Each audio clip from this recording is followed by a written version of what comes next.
मागं पुढं करता येतो. म्हणजे हे पाहिजे म्हणून नालीचं अंतर बघा. बरोबर आहे. बेड तुम्हाला कमी जास्त होऊ शकते बा. पगडचं. नाही ते 7 फुटापर्यंत जाते. म्हणजे स्पेस सोडणं आपल्यावर डिपेंड आहे. याच्यावर 2च तास जाते. हा याच्यावर 3 जाते. आता आपला पुन्हा इथं नाही यांनी प्रयोग केला आता याच्यावर बघा 2 ठेवले तिकडे 3 ठेवले. तिथे प्रत्येक बेडवर 3 तास सोयाबीनचे आहे. आता आपण एका बेडवर 2 एका बेडवर 3 सोयाबीन इथं एका बेडवर 3 इथं एका बेडवर 3 इथं एका बेडवर 2 3 2 3 2 मधात 1. आता इथं तुरी फिरून राहिलो आपण 2-3 दिवसात. तुरी टोकून राहिली होईल रब्बीवाल्या म्हणजे हे तर आहेच ते पण आहे. आणि ह्या तुरीला अजून खत नाही आहे. त्याचे ब्रँचेस बघून घ्या.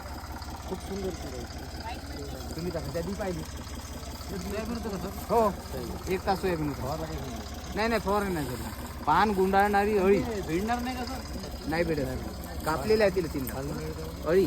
जोपर्यंत आपण शेवऱ्यावरचं औषध मारत नाही तोपर्यंत सुद्धा मारायचीच नाही. खर्च कोण करायचा? गुंडाळी राहू द्यायची. औषध मारायचं शेवऱ्यावर दवा येतो तेव्हा आपण मारतो की नाही तेव्हाच तिला पण त्याचसोबत मारायचं. पण त्याच्यासाठी एक्स्ट्रा रोजदार एक्स्ट्रा पाणी एक्स्ट्रा औषध करायचं नाही.